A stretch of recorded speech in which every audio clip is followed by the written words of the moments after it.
Hello everyone, welcome you all to NTA UGC NET preparation for paper 1. Here we are with our live class with the topic information, communication and technology, people, development and environment. And we will be having this as in revision MCQs. Now, as I have already informed you that we have yesterday focused more on teaching aptitude, communication as well as research aptitude. So today exclusively we are going to focus on ICT and people, environment and development, so that you will get a proper revision of these two topics also.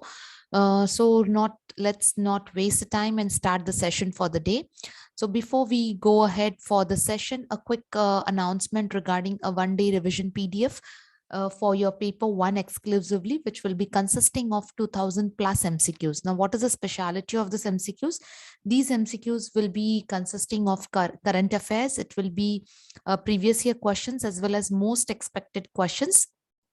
In case if you feel that you need one particular document for a revision at one particular place, then this is the best option for you. You can get in touch with the given WhatsApp number in order to gain the access for the same. At the same time, if your paper 2 is from the following, that is geography, economics, commerce, social work, law, Hindi, management, English. So these are if your papers too. So wherein you can get theory as well as MCQs also. And these are also like a revision for you people in before you go for an examination. So in case if you want to gain the access for the same, you can get in touch with the given WhatsApp number. So now let's start the session for the day. So here comes your question number 1. Which of the following is the appropriate definition for information technology? So when we talk about IT, so which of the given definition stands to be a exact or an appropriate definition? So the options given are: information technology refers to hardware and software for processing information. Option number 2 is information technology refers to the use of hardware and software for distribution of useful information. Whereas option number 3 is information technology refers to the use of hardware and software for storage, retrieval, processing, distributing information of many kinds. And option number 3 talks about information technology refers to the use of principles of physical sciences and social sciences for processing of information of many kinds. So here you may look at all the options. They are found little bit of similarity you will find, but they are talking about what? They're talking about given options which are most appropriate for information, for a definition of information technology. So obviously if you look at all the definitions, and the best definition out of this which talks only about IT is the one which talks about the storage, or that is the use of hardware and software along with or for not only the storage of information but also for the retrieval of the information, for processing and distributing the information of many types or many kinds. So this is option number 3, which goes a right option with reference to IT. Now, so basically, what is information technology? It's the use of computers to store and retrieve the data and information. Retrieve, it means basically to get back the data. It is used within the context of business operation as opposed to personal or entertainment technologies. It is considered as the subset. There was one of the option in the one of the university previous year question papers. You can find that it is the question was given regarding the subset, whether IT is the subset or ICT is the subset of IT. So please be careful that IT is the subset of ICT. So from ICT, if you count ICT as the main branch, so one subset comes in the form of what? It comes in the form of IT. So for true and false, the statement was there, statement wise question. So when your theory comes, you have to a little bit be careful because question comes, in depth from there. So now let's go to question number 2, everyone. Which of the following is also termed as multimedia education? Multimedia. So whether it is ICT supported education, whether it is ICT enabled education, or whether it is ICT education, or whether it is none of the above. So when we are talking about multimedia education, okay, so with reference to, obviously with reference to, it is talking about what? It is talking about ICT. So multimedia, it means here In case if anyone is not aware of what is this multimedia, it is basically use of, more than one medium, multi, okay, in order to express or in order to communicate. So here it is basically education. So in order to educate, if we are making use of more than one, okay, I mean to say medium, so that is called as what? Multimedia. So when you talk about multimedia education, yes, the right option will be, it is definitely ICT supported education, supported. So it is not ITC education or enabled education. It is the one which is called as ICT supported education. So that is termed as one of the multimedia education. Then, so multimedia is basically, as I said, one more than one. So it is basically the one which consists of 5 types of media in a learning environment, that is an education. So it includes text, video, sound, graphics, animation, thus providing a powerful tool for what? A powerful tool for education. So this is basically the use of multimedia in education. Now, what does the word CBT, the acronym CBT stands for? Does it mean central basic training, or it is called as computer based training, or it is called as computer basic test, or it is none of the above? A very easy question, a very basic question of ICT. That is what CBT called as. So yes, the right answer, CBT, is nothing but it is called as computer based training. Okay, it's not a central basic training or central base computer basic test. It is with reference to ICT. It is called as computer based training. So CBT is nothing but it's called as computer based training. So now, when we talk about in detail about this computer-based training, it is a one which makes use of personal or networked computer in order to deliver or, to assess the training programs, that is in the form of Moodle. Take an example of Moodle. So it is useful when we are training the learners on a specific, application, help them to, learn the knowledge and skills which are required or which are with reference to ICT. So types, that is computer learning, computer managed learning, or they are called as computer managed learning environments, that is CML or MLE, or integrated learning system, that is ILS or learning management system, which is, or it is also known as electronic performance support system. So it is EPSS. So there are not question scenes on types yet, but yes, you just need to remember what does the CBT stands for. Okay, going ahead with the next question, that is acronym for EDNET. So what does this stands for? Engineering and Research Network, External and Regulated Network, Educational and Research Network, or none of the above? Now see, many of you will definitely come right for this question. Now you know that we are exclusively doing the topic of ICT, so you will come right for this question. But when this question comes as a form of combined question in your paper one, sometimes you get a little bit confused what exactly it is. So this acronyms are very, very important. Whenever you're sitting a little bit relaxed, just take certain especially ICT acronyms and keep on revising it. It will help you to recall better for your examination. So when we talk about ERNET, yes, so basically it is nothing but it is called as Educational and Research Network. That is, it is nothing but known as what? A research or an educational network, or its acronym as ERNET. Okay, then. So now what exactly is the role of this? So it is basically an autonomous scientific society for the Ministry of the Ministry of Electronics and Information Technology.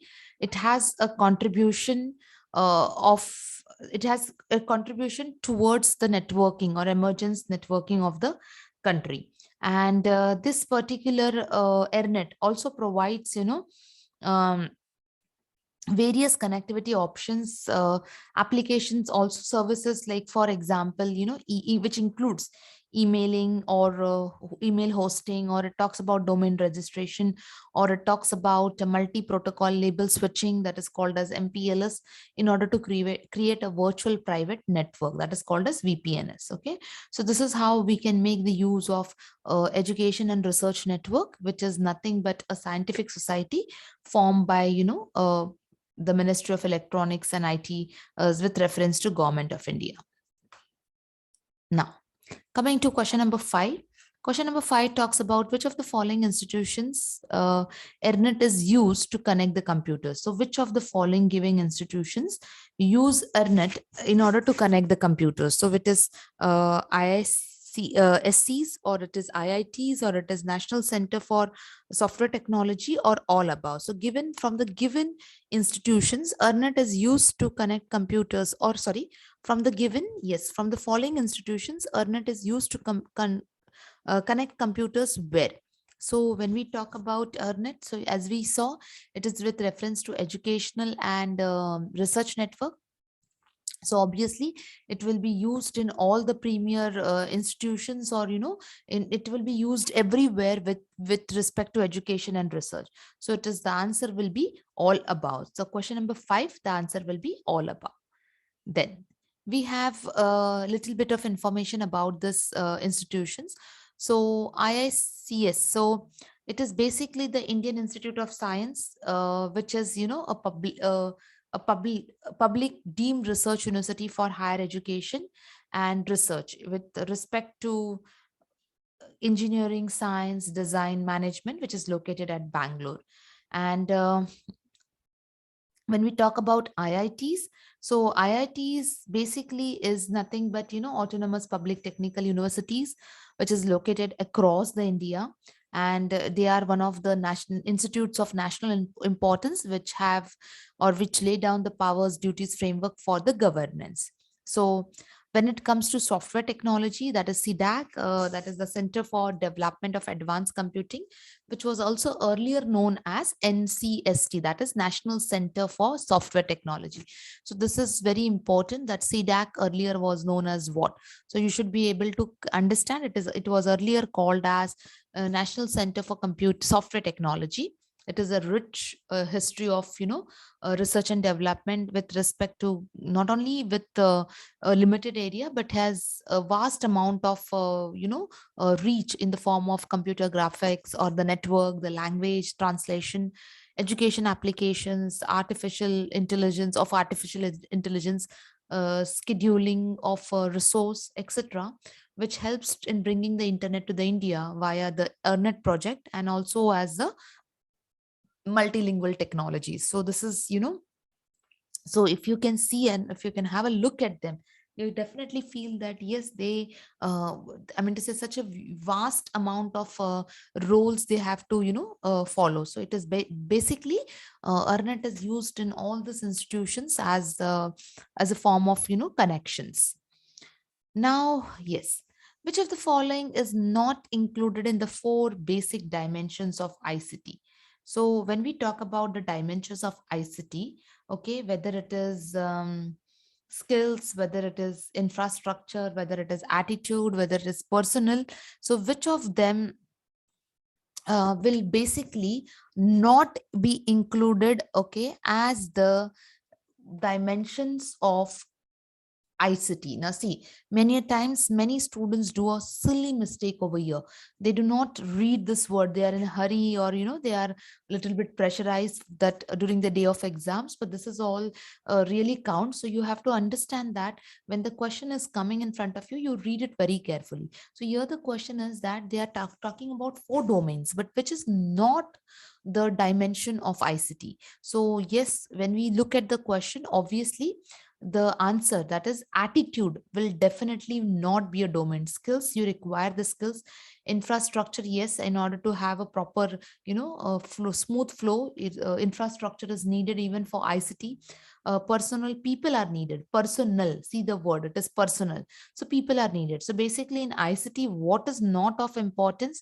So it is basically attitude is of not that importance. Okay, now, when we talk about question number 7, uh, it is following, which of the following open sources e-learning platform has been developed by IIT uh, Kanpur? So given as eGyan, e-Saraswati, e-Brihaspati, and none of the above. So you have to read and tell carefully. Open source e-learning platform is developed by IIT Kanpur, which from the given below?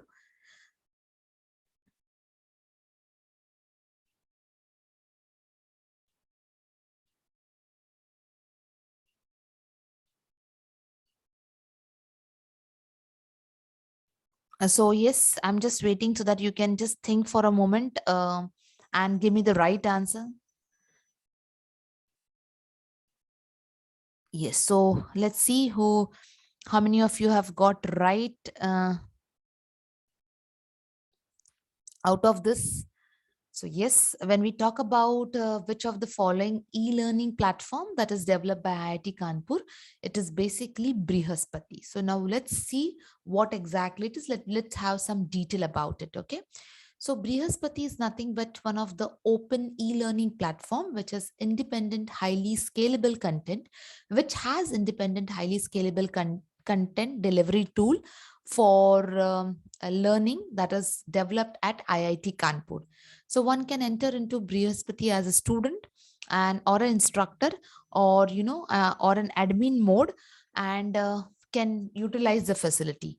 eGAN, it's nothing but a unique comprehensive product which is with an interactive platform for all the entities in the form of students, teachers, management, parents, non-teaching staff of an educational institution. When we talk about eSaraswati, it is a unique and comprehensive ERP product with an interactive platform for again everyone, that is in the form of students, teachers, parents, all the entities of the educational institutions. And ERP, it is nothing but resource planning, enterprise resource planning. It's a type of software which is used in the organization to make the organization day-to-day activities or such as accounting smooth. So that is how we use the ERPs. Okay. So I hope it is very clear with everyone. Anyone is not aware about this, just make a note of it. Now, which of the following parameter is used for expansion of higher education with the help of ICT? So there are various parameters. So which parameters are used for the expansion of higher education with the help of ICT? So when we talk about such parameters, whether it is accessibility, equity, or whether it is resource. So what are the parameters which are, which are used in the form of, expansion of higher education with reference to ICT? So let's see how many of you are getting it correct.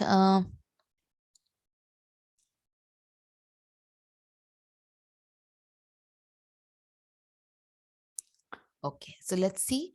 Yes, when it comes to parameter, we have actually done. So you know very well that higher education has some, objective. So if you link that objectives to this, obviously accessibility, equity, and resources are also part of higher education. And yes, this definitely will be required when you, even if you take the help of ICT as in support. So yes, ICT, the parameters which are required for the expansion of education will be not only accessibility but also equity and resources. So all the above.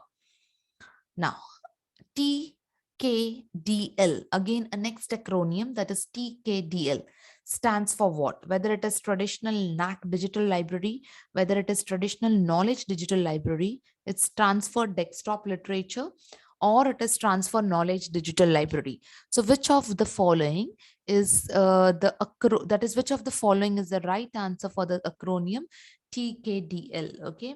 So when we talk about this, let's understand, you have to see acronyms again, you have to be very, very careful. Why? Because, your no guessing is going to work out. So you have to be very factual when you're talking about that particular acronym. So TKDL stands for traditional knowledge digital library. Now, when we talk about this traditional knowledge digital library, it is what? It is the one which has started in the year 2011 as the initiative, a pioneer initiative of India under the collaboration of Council of Scientific Industrial Research, that is CSIR, as well as Ministry of Ayurveda, Yoga, Naturopathy, Unani, that is Arabian medicine, Siddha, that is which is talks. It is about sorry, it is in South India, with reference to medicines. Then we have a Tibetan medicine, that is Sohar Rigpa, and homeopathy medicine, that is under Ayush, in order to prevent the exploitation and protect the Indians. Okay, so if you want to have the detailed information about all those things, it is in the form of TKDL. And to prevent the misappropriation of the country's medicinal knowledge at international patent offices, these I mean to say, on which healthcare needs of more than 70% of population and livelihood of the people depend. So basically, this is, the I mean to say, initiative which has played an important role in the preservation of the medicinal knowledge of India and ensuring that, the Indians are getting more benefit out of it. Now, yes, coming to the next question of ICT, digital divide. In the term, is the term used in context to what? Okay, developing and developed and developing nation, whether it is urban and rural India, or it is both A and B, or it is none of the above. So when we talk about the word digital divide, it is used for what? A differentiation between what? So let's see, when we know or when we understand digital divide. So it is basically used for develop as well as developing nation as well as urban and rural India. So it is used for both. Okay. So this 10 questions basically we have completed with ICT. Now we will be more focusing on what people environment and people environment development and environment. So let's next have those questions. So the first question is, the state with largest tiger population in India. So which of the state which has, a largest population in India, whether it is Andhra Pradesh, Karnataka, Madhya Pradesh, or Uttar Pradesh. So which of them has the most largest population in India? So you have a minute to think, a second to think, and then give the answer.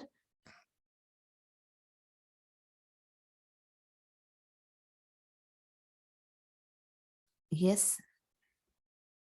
Okay, so let's see. Yeah, it is state of Madhya Pradesh, that is Boar Tiger Reserve.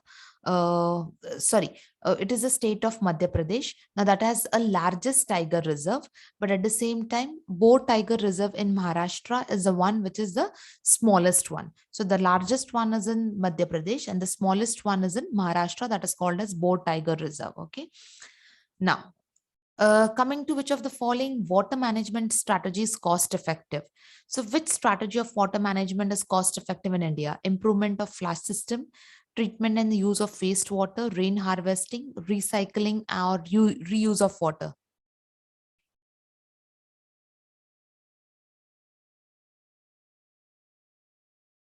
Okay, yes, students need to answer this.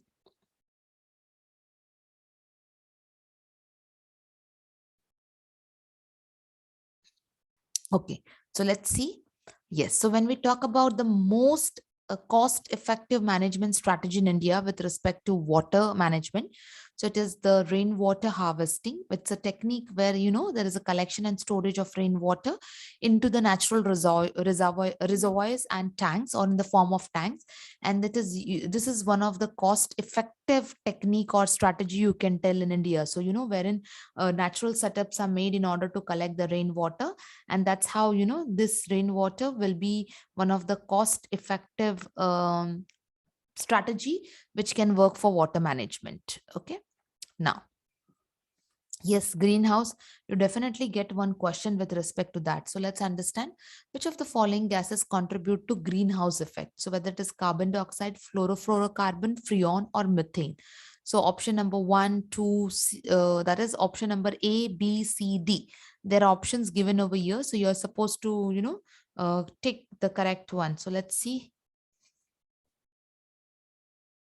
how many of you are able to do it correctly. Yes. Okay. We have done this questions every now and then, so I think this also you should be able to do it very properly. Okay, let's see how many of you are right. So yes, so it is basically the gases which contribute to greenhouse are carbon dioxide and, methane. Now let's see greenhouse gases, are the cause the greenhouse effect on the planets, and the primary gases in the earth's atmosphere are in the form of water vapor, carbon dioxide, methane, nitrous oxide, and you have ozone. So these are the primary greenhouse gases. Chlorofluorocarbon and freon, they are the one which are more, or they are the cause for the depletion of ozone layer. They are not a part of greenhouse gases, but indirectly, yes, They are the one to deplete the ozone, which is, a primary greenhouse gas. Okay. Now, next, which of the following gases has the highest global warming potential? So, from the given below gases, which of them has the highest potential for global warming? Whether it is methane, whether it is carbon dioxide, whether it is sulfur hexafluoride, or it is nitrous oxide. So, which of them has the highest potential, highest global warming potential? Okay. Yes. So let's see. Yeah, the one which has the most or the highest potential is your sulfur hexafluoride. Now, let's see that also. Now, global warming, it's nothing but an indication of the intensity of each gas on the globe. So there are two characteristics, that is how well the gas absorbs the energy and how long the gas stays in the atmosphere. So it is a measure of that gas that absorbs over a period of time compared to carbon dioxide. So when we talk about different gases, okay, the that is global warming potential of different gases. So carbon dioxide has a potentiality of 1 year, methane 21 years, nitrous oxide is 310 years, hydrofluorocarbons has almost 140 to 11,700, whereas sulfur hexafluoride has a potentiality of 23,900 years. So that's what the question was. Which of them has the highest global warming potential? So that is sulfur hexafluoride. And which of them has a minimum potential? So data is in front of you, the statistics and is in front of you. So the minimum potential is with carbon dioxide, that is 1 year. Okay. Now, with reference to the types of ecosystem, consider the following statements. Ecosystems are classified into terrestrial and aquatic. Aquatic ecosystem can be further divided into biomes. A biome is nothing but a plant and animal community that covers a large amount of geographical area. So you need to understand, or you need to tell which of them are, correct. Okay. Which of the following are the correct one with respect to, ecosystem, the types of ecosystem? Yes, we have done this in our revision class also, so you should be able to remember.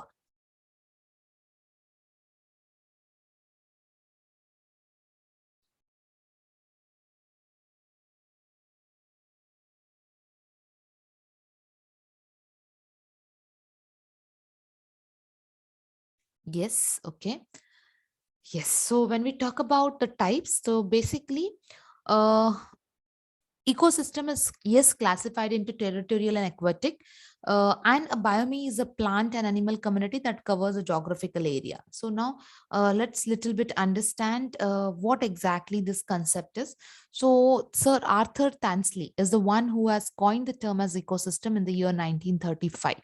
So ecosystem is basically a geographical area where your plants, animals, and other organisms, as well as weather and landscape together form a bubble. So this is, that's like a bubble, and the bubble is, consists of all this, the geographical area where you have the existence of plants, animals, organisms, landscape, weather, everything. And these ecosystem consist of living, that is biotic, as well as abiotic factors or non-living part, and this biotic include animals and other organisms. Okay, now when we talk about types of ecosystem in detail, so yes, it is natural and artificial. Artificial, that is man-made. So natural consists of terrestrial and aquatic. That was your statement number one. But what the statement two said is aquatic can be further classified into biomes. No, aquatic is basically marine and fresh water, then fresh water into running water and standing water, the still water.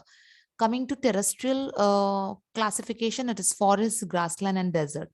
So, and biome is nothing but it is, yes, a community of vegetation and wildlife adapted to a specific climate.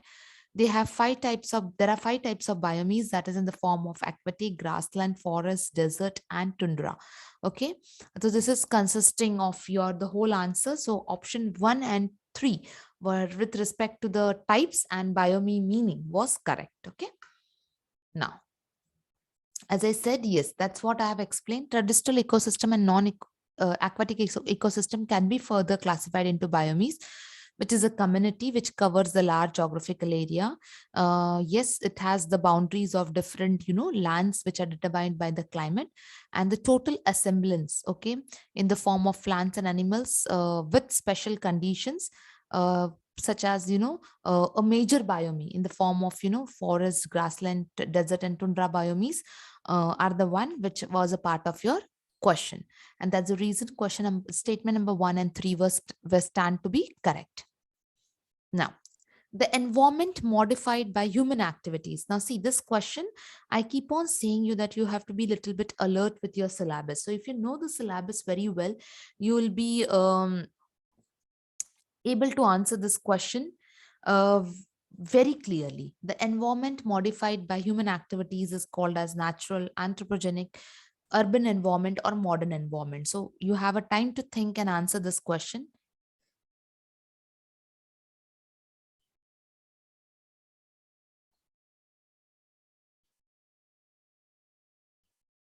Okay, yes. So as I said, those who really have done the syllabus very well and knows very well, so you can easily understand this question very quickly. So yes, it is basically the activities which are modified by the environment modified by human activities is basically called as anthropogenic activities or environment. So they are the activities which are man-made, okay, which are different from natural activities. As I said, man-made, obviously they are different from natural. So they include what? They include communication, they include your transportation, industrialization, and similar activities, which can be modified and which can affect natural environment. This can also become, okay, so they are the environment modified by human activities. The terminology or a specific term given to them is called as anthropogenic environment. Okay. Yes. Now,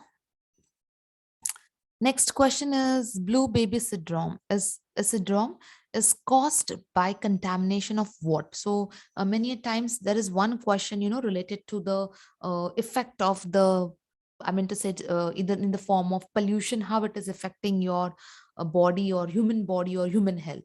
So blue baby syndrome is like whether it is coal mine pollution, nitrates, cadmium, or mercury. So it's because of what?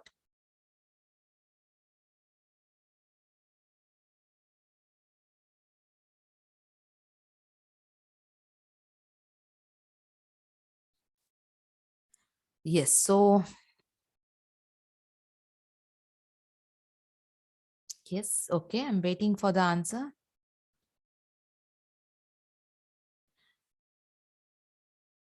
Yes. So blue baby syndrome is caused because of the contamination of the falling, that is nitrates. So let's understand. Basically, blue baby syndrome is known as the infant methoglobinia. That is a condition where the skin of the baby turns blue. This occurs because of the decreased amount of hemoglobin, and that is because the nitrates from the polluted drinking water enters into the body in the form, and that change hemoglobin to methaglobin, which decreases the ability to carry the oxygen. Now, when we talk about, yes, these things, it talks about what? The infant conditions starts changing, and it can be fatal in the form of, blue baby syndromes, as I said, nitrate. Minamata desert, it was mercury. Tai Tai is cadmium contamination, that is human activities related to industrialization.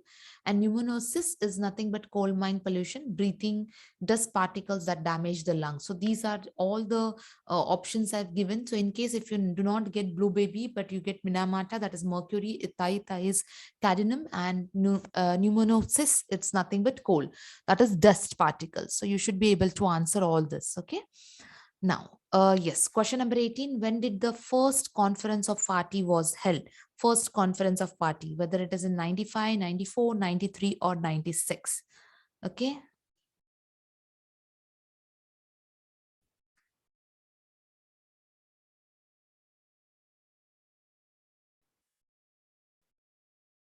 Yes.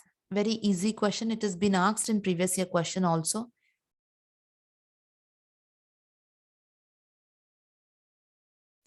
Yes. So the conference of parties, which was first held, was in the year 1995. Sorry. So that is, it's a very true factual question. So the conference of party, which when it was held, the first conference of parties, it was basically held in the year 1995. Now, which of the following national park of India is designated as the World Heritage Site? So from the given below, which is the one which is designated as the heritage site by UNESCO? So that is simply Pal National Park, the Silent Valley National Park, or it is Varia, Gujarat, or it is Jim Corbett National Park. So what, which of them has got the privilege of getting into the the World Heritage by UNESCO? Okay, which of the national park? So yes, it is Dholaviria, Gujarat. That is in the year that is in the year 2020, July 2020. It has, it has been entered into the World Heritage Site by UNESCO. Okay, so let's little bit have a detail about it. To encourage the countries to sign the World Heritage Convention and to protect definitely the natural and cultural heritage. This is a type of encouragement which is done on the behalf of UNESCO, so that the state participates to nominate the sites with reference to the World Heritage List.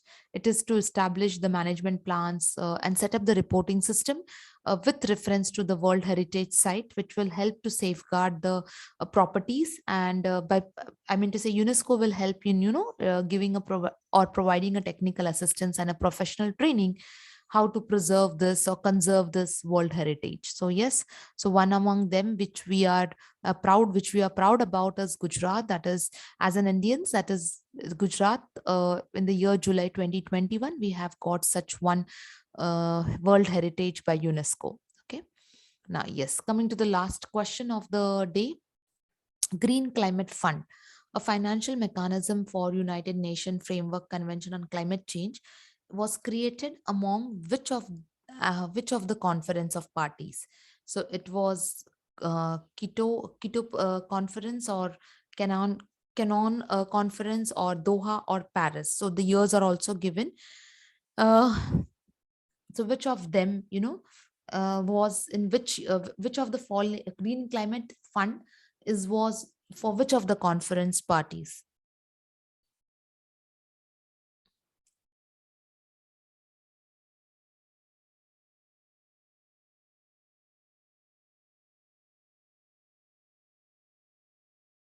Yes. So yeah, we'll come to the right answer. Basically, yes. So the Conference of Parties, whether it's one of the apex decision-making authority as per the climate change, which meets every years, and these parties decides, the things to be undertaken. So the first happened in the year 1995. Just now we saw that is in the country of Germany, that is Berlin. In 2010, the Conference of Parties 16 Cancun that took place, which was a comprehensive package developing nation by to assist developing nations in dealing climate change. So the Green Climate Fund, that is a technological mechanism and the adaptation framework, was established during this Conference of Parties, that is 16. So the fund was formally established during 2010 United Nations conference in Cancun, sorry, and this was the 16th session. So it is called as Conference of Parties, 16th the session.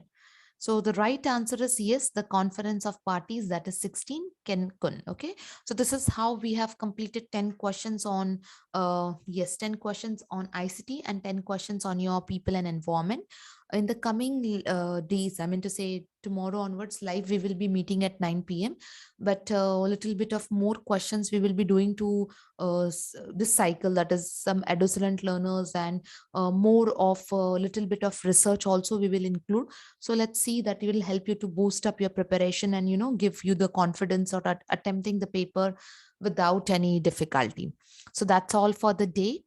See you tomorrow sharp at 9 p.m. in the live class, that is for complete revision series in the form of MCQ. Thank you everyone.